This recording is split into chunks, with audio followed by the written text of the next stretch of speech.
What's going on, everybody? Facebuster Wrestling Podcast, back at it for the post-Wrestlemania Monday Night Raw, and also the post-Stand and Deliver NXT. I originally planned to speak solely about Monday Night Raw on this episode, but I decided to combine Raw and NXT into this episode because, frankly, there's a lack of things to talk about from Raw. I thought I would be brimming with content to speak on following this, what is usually a very important, very exciting episode of Monday Night Raw, what we are used to seeing post-WrestleMania. This Raw seemed disjointed, sloppy, slow, and honestly a bit boring. It did not live up to the hype of being a post-WrestleMania Monday Night Raw. It felt like a Monday Night Raw in the middle of June, not coming off of WrestleMania. I like many people, am very disappointed with it. But a few things happened, so we're going to talk about it. But the hype that led up to this episode was extremely misguided. And for so many things that were bound to take place, that we all expected to happen, we expected to hear some details or some news regarding the sale of WWE to Endeavor. We did not really get that. Before this episode, we got the announcement that Triple H was going to open Monday Night Raw with an announcement. He was going to address the WWE Universe. And he did. But everyone was expecting this to have something to do with the changing of the guard in this company. Them announcing that Triple H would come out and speak to the fans made everybody automatically assume that there was going to be some sort of blockbuster news regarding this situation. Instead, what we get is Triple H hyping up how well WrestleMania did. That's to be expected. But he just sort of, in a thinly veiled manner, addresses that the WWE isn't going anywhere, and on this night, it did not go anywhere. And that things are going to remain the same because then, now, forever together and all that bullshit. What a letdown. Your opening segment on the post-WrestleMania edition of Raw is just lip service for the pay-per-view or premium live event from the night before. Somewhat expected, yes, that's a given. That's going to happen. But especially given the news that had just broken the day before, they made it seem as if it was like subliminally implanted that we would get some sort of detail regarding what's going on with the changes happening behind the scenes with the sale. We got nothing. Still completely shrouded in mystery. And if the way this episode played out is any indication of what might be happening behind the scenes with creative, clearly Mr. McMahon is already drunk with power after this sale has been made. He mentioned, I believe on CNBC, that in regards to somebody asking him if he was going to be involved at all with creative, he responded, yes and no. That's scary enough, but at least it gives you some shred of hope that, well, he did say yes, that sucks, but he also said no, and that's what we all really want. But if this episode of Raw is any indication of what we are going to get moving forward, it's time to lower our expectations once again.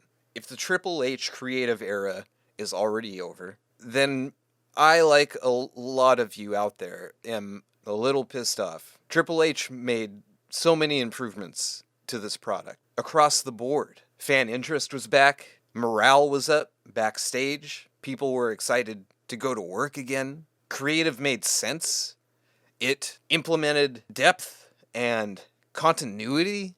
Continuity is an element in storytelling that has been absent from WWE probably for decades at this point. Triple H brought that back. It's something that this product sorely needed. It made things make sense, especially as far as long-term storytelling goes. Vince McMahon does not give a shit about continuity. Vince McMahon doesn't give a shit what the WWE Universe wants. He's more interested in what's going to make the most money, what's going to sell the most merchandise, and to hell with the fans and who they want to be over or not. That's a crappy way to run a wrestling company. It's a fantastic way to run a business like a savage, but in an industry like professional wrestling, where the needle is moved by the fans. The needle gauge is the fans. Vince McMahon doesn't care about that, and Triple H does. I hope to God that Vince McMahon having his hands all over creative for this night is only because it was the post-WrestleMania Raw. But if this was his way of taking things back, if he was waiting for this sale to sort of grant him more power, man, that's scary. As a fan, I am nervous. I want to keep enjoying this product as I have been since Triple H took over. I don't want to begrudgingly watch it like I did before. It was a chore for so long to watch WWE. But there was this small glimmer of hope in me during those many years where WWE absolutely sucked. That something would happen, that something would click, and we'd get interesting stories again. That we'd get an exciting product again. So, I guess, as disappointing as this was, there's still some good in WWE going on. Hopefully this was a glitch in the matrix, so to speak. And I hope by the time SmackDown rolls around, once we watch SmackDown this week, I hope by the time next week's Raw rolls around, it will present itself as a product that clearly isn't run by a senile old man, but by a man who clearly has passion for making the product interesting and digestible and sensible. So, some things that we got on Raw, or I guess some backlash from WrestleMania first. Something's going on with Bayley. There's some mystery surrounding Bayley. Apparently she made a tweet that was rather cryptic, talking about how, I don't have it in front of me right now, so I'm paraphrasing, but at the romance, the romantic story has to end at some point, and then she just says bye at the end. Look, I talked about this last time. Damage control isn't working. They need to find something new for all three of these women to do. And I was hoping that the loss at WrestleMania to Becky and Lita and Trish would lead to the breakup of Damage Control. As far as I've seen, it did not. It was a cut and dry victory for Becky's team and a cut and dry loss for Damage Control. Nothing less, nothing more. But this week on Raw, allegedly, Bayley was completely written out of the script. Dakota Kai and Io Sky came out to face Raquel Rodriguez and Liv Morgan for a number one contendership match for the WWE Tag Team Women's Championship. Bayley was absent from that, which is strange, but it could be telling as well of something deeper going on backstage. Bayley's been known to be vocally upset with her direction in the past. Perhaps this is another moment of her. Maybe she sees what I'm seeing. Maybe she sees what other people are seeing. What she is set up with right now is not working. I think at the beginning, Damage Control was an exciting concept. It was a fun experiment. It failed.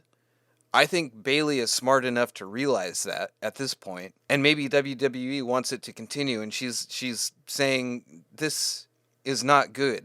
We need to take a turn here. We need to do something different. Something's got to change about this because Damage Control is not lighting it up whatsoever. Maybe she's just taking time off. Maybe she's in the process of a character change. Maybe this will be twisted into the reason that Io Sky and Dakota Kai lost to Raquel and Liv is because Bayley didn't show up for them. Maybe this is part of the breakup. And they'll come up with some excuse why Bayley wasn't there. Like, she had better things to do. She wanted a day off, whatever. Just make it look like Bayley didn't give a shit about this match. This match in itself was apparently an edit to the Raw script. One of the famous Vince McMahon's last-minute script edits that we all love so much from back in the day. Originally, there was supposed to be 2 triple threat matches between 6 different women that would, I guess, put them in line to be contenders for one of the women's championships, but those were scrapped in favor of this match, which makes even less sense if you look back at WrestleMania. Liv Morgan and Raquel won this match to become number one contenders. However, the night before, they had just lost in a tag team showcase match to Ronda Rousey and Shayna Baszler. Yet they get this... You see where it's starting to fall apart as far as continuity and storytelling goes? It's already starting to not make sense now. These are very Vince McMahon elements.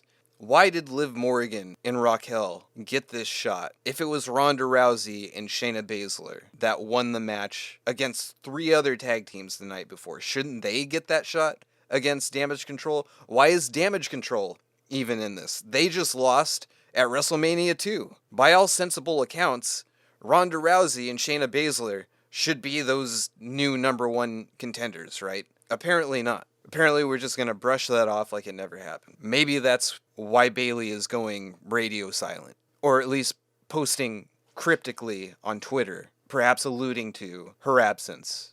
Whether it's temporary or permanent. I don't know. Also on Raw, we got the return of Matt Riddle, just a day or two too late for my original prediction. I originally predicted that he would return during the Logan Paul-Seth Rollins match at WrestleMania and turn on, well, not necessarily turn on Seth Rollins, but come back for revenge against Seth Rollins. The angle that I had structured in my head was Matt Riddle was confused and outraged that suddenly, just during the time of his short absence, the fans had taken a liking to Seth Rollins. The same Seth Rollins who had threatened Matt Riddle and mocked him for his domestic issues, for his problems with his family. That didn't happen, but the big surprise return on the night, the only surprise return on the night, was Matt Riddle, who, for whatever reason, came out and attacked The Miz, because I get that's his next feud. He's going to feud with The Miz for absolutely no reason whatsoever. Just out of the blue. There are some people online that they're skeptical of whether or not Vince McMahon was actually all over creative on last night's Monday Night Raw. They sort of sarcastically mocked the idea that just because Raw wasn't that great doesn't mean that Vince McMahon is back messing with creative. Well, you know what? Triple H has had some not so great Raws as far as creative goes. He hasn't been perfect. He hasn't thrown a perfect game. He's not batting 1,000. But if you read between the lines and you notice the details, or lack thereof, these are symptoms of a Vince McMahon booked show. These are symptoms of a Vince McMahon written script.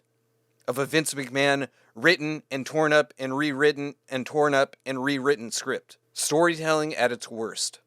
Random insertion of surprising returning superstar getting involved with and attacking another superstar who he had no heat with before. Just smush it all together. Just make it work. That's some good shit, right, Vince? Another match on this show that wasn't supposed to be there was Omos versus Elias. Allegedly, it was so unexpected that Omos didn't have his gear. First of all, isn't that... I understand the shittiness of this being an unexpected change and throwing it at Omos like that. To be the first match of the night, no less. But as a professional wrestler, isn't that... I hear that's one of the things that's one of the cardinal rules. You don't show up to a show without gear, right? Even if you're not on the card. If you're going to a show, you bring your gear just in case. And if that story is true, that Omos didn't have his gear, who had pants and a tank top large enough for Omos just sitting around for him to use? I don't know. That story is a little fishy to me, but just another sign of the way things were sort of haphazardly thrown together and changed and rewritten at the last minute. Besides that, not a whole lot going on with the show. A very pissed off Bobby Lashley beat the hell out of Mustafa Ali to vent his frustration from not being on WrestleMania. I'm glad he vocalized that on the show. I'm glad he got that off his chest.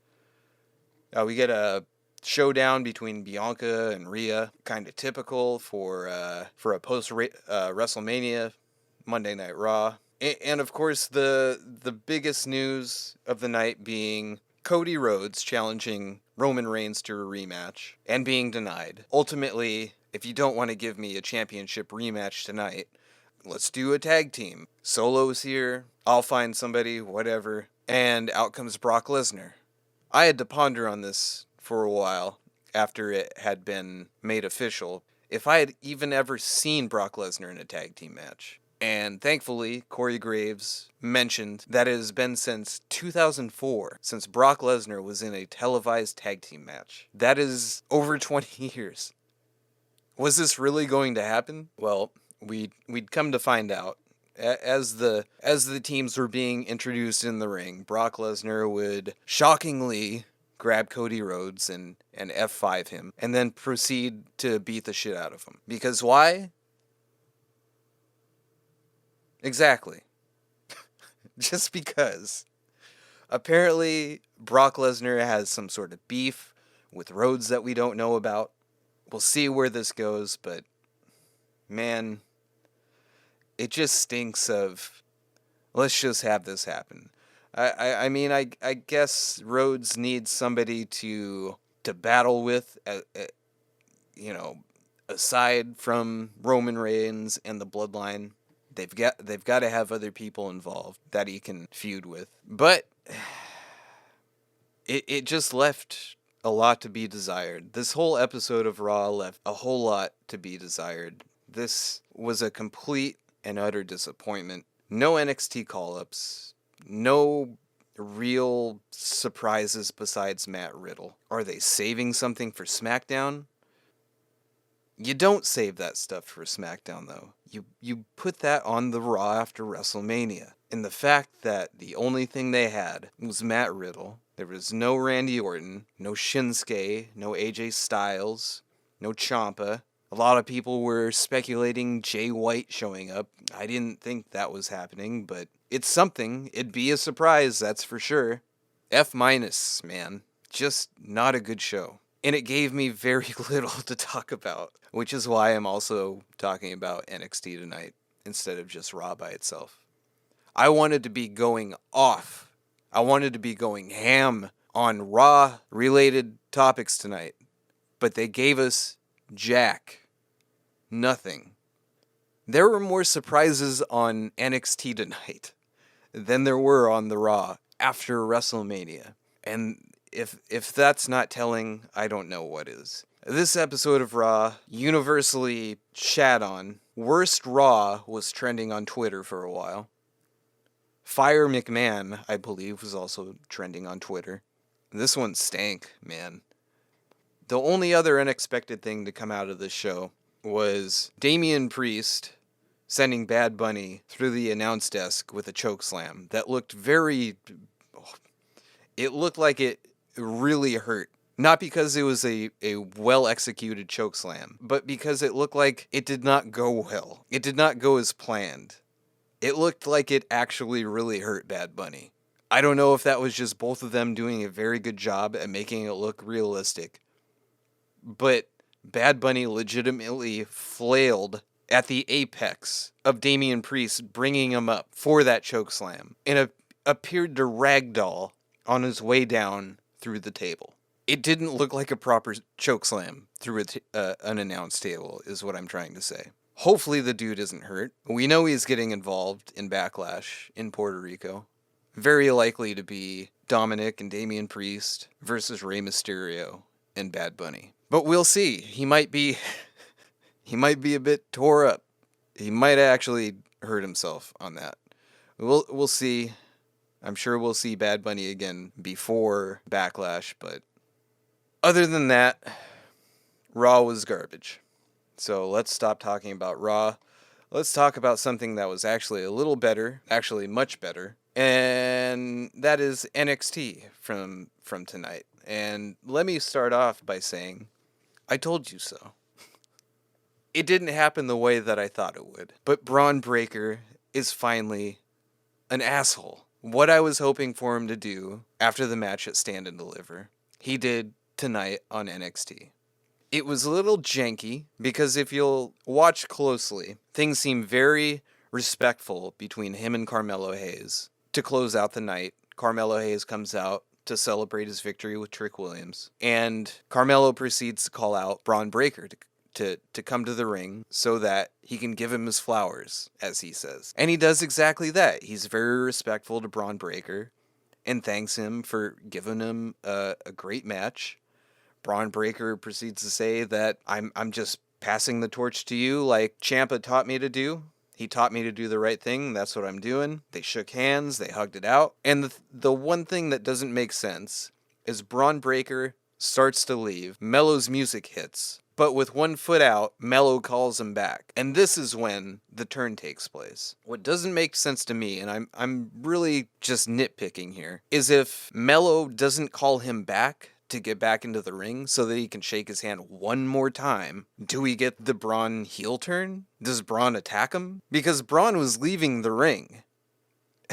At that point, he appears to have no desire to attack Melo. But as Braun is leaving the ring, Melo calls him back, they shake hands one more time, and that's when Braun lays him out with a wicked-ass clothesline. Braun was leaving the ring. What was he going to do had Melo not called him back? Was he going to go halfway down the ramp and then run back into the ring and attack him? Just a small detail that didn't make a whole lot of sense the way that it went down. They didn't need to do the thing where they hit the music, Braun starts to leave, and Melo says, "Hey, Braun, before you leave, come back, please, just one more handshake." They shake hands, and then Braun attacks. You didn't need that. You could have just done it while Braun was in the ring originally. But nonetheless, I mini popped for this. I'm so happy that they decided to turn Braun. Because as I said on the last couple of episodes, they need to see what they have in a heel Braun Breaker. Part of me was speculating maybe he's moving up to the main roster. If you'll remember, my initial prediction was Braun retains at Stand and Deliver, and Melo moves up with Trick to the main roster. Clearly that didn't happen.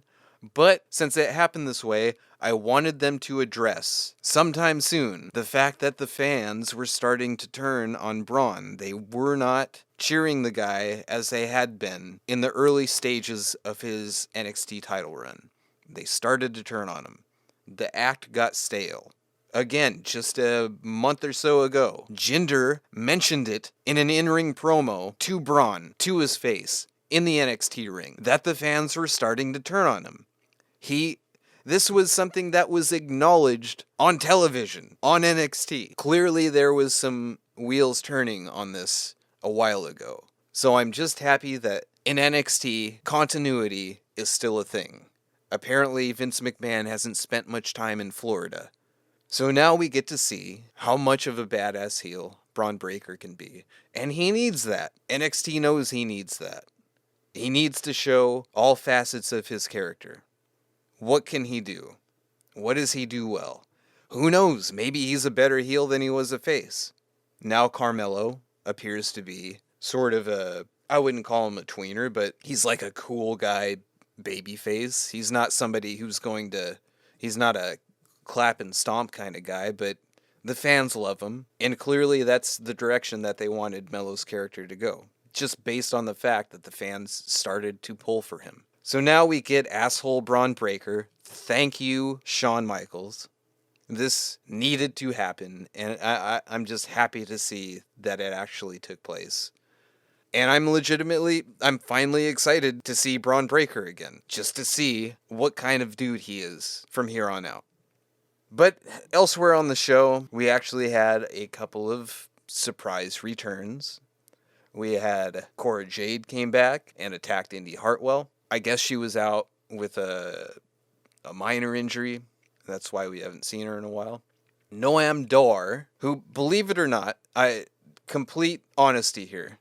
When this show started, Noam Dar was on my mind for some reason. Because I was thinking about Joe Coffey coming back at Stand and Deliver. And that got me thinking about, like, well, who else is still technically under the employ of WWE, but hasn't shown their face yet, who's from NXT UK? And I thought of Noam Dar. I didn't expect him to show up on this episode of NXT, though. I didn't know when we'd see that guy again, if we'd ever see that guy again. But out of nowhere, dude shows up before Dragon Lee and Nathan Frazier start their match, and he's got the NXT UK Heritage Cup with him. So apparently, the Heritage Cup is going to be a thing in NXT, which is great. Back when NXT UK was still alive, I actually really enjoyed that program, the Heritage Cup program. Those were some great matches. Holding that cup elevated a lot of the guys. That's where we really saw A-Kid, now known as Axiom, shine. Guys like Tyler Bate. I've always liked Noam Dar. He's a funny guy. Great worker, great mic guy. Plays a real good asshole. So it'll be interesting to see what they do with him and what they do with the Heritage Cup. I think it'll help give something else for guys to fight for. Something else with meaning for guys to fight for.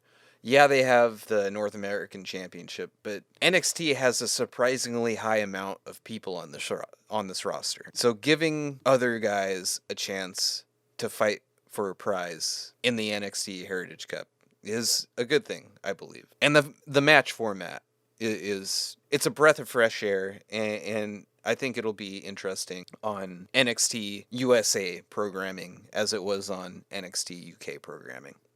I think if we go back a moment to Stand and Deliver, I questioned the fact that Chase U beat Schism, and I think we've gotten some clarification on why that might have happened.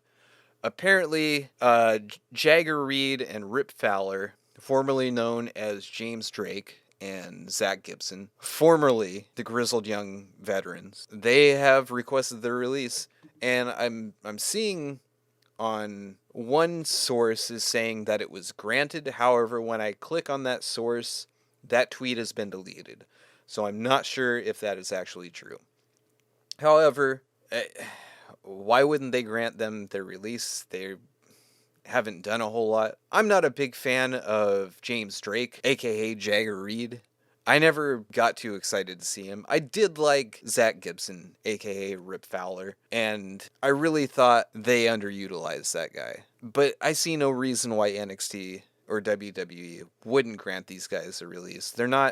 They've been floundering since they got there. They had a brief hot spot as the Grizzled Young Vets, but that didn't last long, and they fell out of favor. What can I say? It happens, but I could see this as why it made sense for Chase U to win this, because Schism obviously is in flux now. If they're going to be missing two of their members, it's going to be just Joe Gacy and Ava now. So there's some tweaking to be done there in regards to Schism and how they will be presented moving forward, because as of now, it's just one dude and one woman. So what do you do with that? I'm assuming they will find new members and continue, or maybe they'll just isolate both Joe Gacy and Ava and have them go down their own paths. Who knows? Schism, another one of those things that started kind of hot and then just kind of fizzled. Schism for the last few months has been very lackluster to me. I used to get excited when I saw Joe Gacy come to the ring. Now I get a little annoyed. It's run its course. It's old. Let's find another creepy thing for this guy to do. Other than that, man, the obvious turning of Tony D and Stax to faces is clearly, I mean, everybody else sees that now, right? I've mentioned that before. The fans want to cheer these guys, and tonight they finally put Tony D and Stax in a match where they were going to be portrayed as the fan favorites, because they put them up against Pretty Deadly, who are some of the finest shitbag heels that NXT, or WWE for that matter, has at their disposal. This match was meant for us to root for Tony D and Stacks. If they're not faces now after this, then it's only a matter of mere moments before it is official. These guys are good guys now. There's no question in my mind about that. I'd like to talk a little bit about Indy Hartwell, the new NXT Women's Champion. She opened the show tonight, coming out to celebrate her win and thank the fans and all of that. And of course, eventually Zoe Stark would come out and talk her shit. But when I made my stand and deliver predictions, I mentioned that I didn't think Indy Hartwell would ever get anywhere close to the Women's Championship in NXT. I thought she was bound for the main roster after the NXT ladder match. I thought her time in NXT was over, but I was completely wrong. And I think that's a good thing for not only Indy Hartwell, obviously, because now she gets to be the women's champion in NXT, but also for NXT. Tonight, I realized just how likable Indy Hartwell is. She's always been likable, but in my head, I really contrasted her with Roxanne Perez. Indy Hartwell, to me at least, is infinitely more likable than Roxanne Perez. She has a natural connection with the fans. She is way better with words at this point in her career than Roxanne Perez. And she looks, holding that belt, she looks more like a champion. Like she's ready to be a champion than Roxanne Perez ever did. I don't know if this is me nitpicking again, but I have to be honest. I have been a little bit annoyed with Roxanne Perez. I can't stand hearing her speak. The constant giggling, the constant nervous giggling that comes out whenever she talks. And don't get me wrong, she has done better lately. The time she's had a mic, more recently, she seems to be improving that a little bit. But when she first started showing up on NXT and talking, she couldn't get 5 words out without nervous giggling. And I know she's new, I know she's young, but that really made my blood boil for some reason. I couldn't get over that. And she does this thing. I know every competitor, every wrestler for the most part does this fake heavy breathing. When she would come out, just on her entrance, she'd come down the ramp, she'd get in the ring, and then she'd stand on the middle rope and address the crowd, but she'd be like doing this fake heavy breathing thing. I know this isn't important, this isn't crucial to the development of a wrestling personality, but it just bugged the shit out of me. Indy Hartwell is just so much easier to like. She's so much easier to root for. Because this term, prodigy, isn't constantly shoved down your throat like it is for Roxanne Perez. Yes, we see that she's good. But even her finisher, the Pop Rocks thing, I mean, is there a softer looking finishing move that we're supposed to believe is devastating? She's way too small for that move to make any sense. For it to look at all painful. All of the work is done by her opponent during Pop Rocks. She needs a different move, or she needs to grow a foot taller and gain 20 pounds. Because there is no pop, there's no oomph to that move at all. Roxanne Perez has a lot of work to do. I know she's a prodigy, allegedly, but she needs some character tweaks. Roxanne Perez, for me, was already in Braun Breaker territory. I got tired of her really quick. And it was those little details that I noticed that just bothered me. I wasn't convinced. Indy Hartwell is infinitely more likable, easier to root for. She looks like she can do damage to an opponent, and she does it convincingly when she's in competition. But I'm happy for Indy Hartwell. And I wonder if we'll see Dexter Lumis again. That's the other thing I wanted to mention. I am disappointed that when Zoe Stark came out and confronted her, she did not mention the fact that Indy Hartwell won in a cheap way at Stand and Deliver by having Dexter Lumis, well, not having Dexter Lumis, but having the advantage of Dexter Lumis coming out, That's going to bother me until somebody mentions it. Until somebody calls her out for that. One of these women who's going to be opposing Indy Hartwell for the NXT Women's Championship needs to call her out for allowing herself to feel good about winning because her husband came to the ring and helped her up the ladder to grab the title. That's a heel move. That's a dick move. That's something you see a heel couple do. It looks like the next contenders standing in Indy's way. We saw Zoe Stark tonight, but also Tiffany Stratton, who came out. Obviously, Cora Jade, who did more than come out. She came out and attacked Indy Hartwell. But also, maybe it looks like Lyra Valkyria, who confronted Cora Jade outside of the building in a backstage segment following her attack on Indy Hartwell. And that's very exciting to me. I love Lyra Valkyria, and she's a future champion. I'm just wondering how fast she's going to be elevated into that stratosphere. I'm fine with now. She's ready for it. Her moves look powerful. She's no Roxanne Perez. Her moves look devastating. Also very likable. But we'll see what happens moving forward. Indy Hartwell, very happy for her. We'll see how this title reign goes. Certainly a lot better than Roxanne's, in my opinion. Also, Dragon Lee and Nathan Frazier had a great match. There's a handful of dudes in NXT who if I see them on the card, I know they're going to have a fantastic match. There's this pocket of dudes in NXT who are guaranteed barn burners. Nathan Frazier, Axiom, Wesley, Ilya Dragunov, JD McDonough, and you can add Dragon Lee to this list.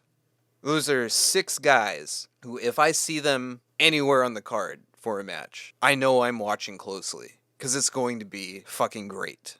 You know what? I'm forgetting a guy or two. I'd put Carmelo on that list, and I'd probably put Tyler Bate on that list. All those guys go so hard, especially when they're working with one or the other. That small group of guys are so dependable to have a good match in NXT. But Dragon Lee showing out in his first standard NXT match against Nathan Frazier. NXT is in a much better place than it was like a year ago.